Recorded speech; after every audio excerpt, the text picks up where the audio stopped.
It's still the Citi Newsroom. My name is Vivian Kai. Look, we're still looking at this story to do with the abandoned toll booths across the country.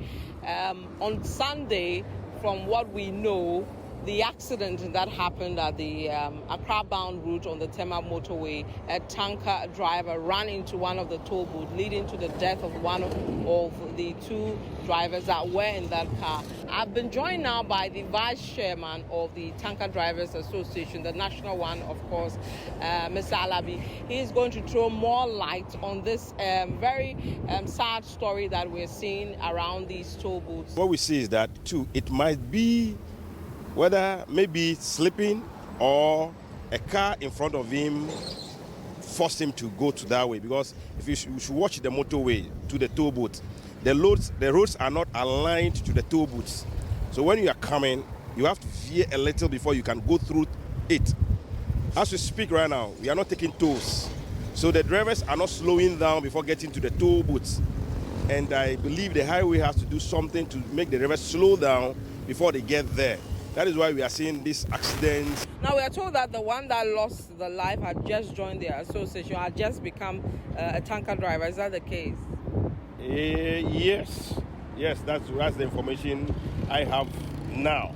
To believe that the majority of your members who ply this road should be a bit conversant with this road to know, because you can still see the Tema Toll Plaza showing, for them to slow down, no? Yes, I could see this one going right now. Yes. He has slowed down before getting to the toll. You see, very slow, going slowly to pass through.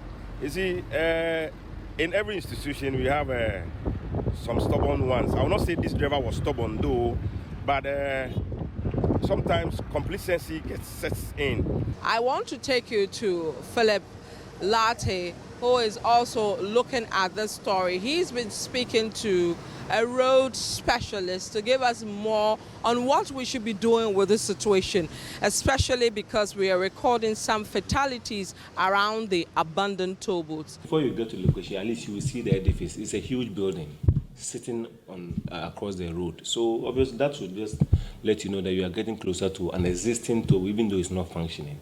And so it's just the speed that has to be drastically reduced by the motorists so that before they get to those locations, they don't get themselves involved in those head-on with the booths which are permanently situated in the carriageway middles. Yeah. In the interim that the toll booth is not functioning, what do you think that government can do to ensure that these places do not become a place where we record accidents every now and then? Recently, the minister prompted the media that they are likely to bring it back with some price adjustments in the rate that we're collecting.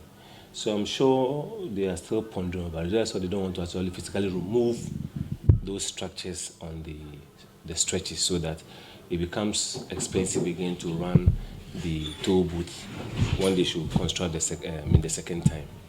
Yeah, so I think that when that is actually done, I'm sure when government put finality to that decision, I'm sure they will move into get the situation. Well, we have to leave it here for extensive coverage of the toll booths that have been abandoned across the country.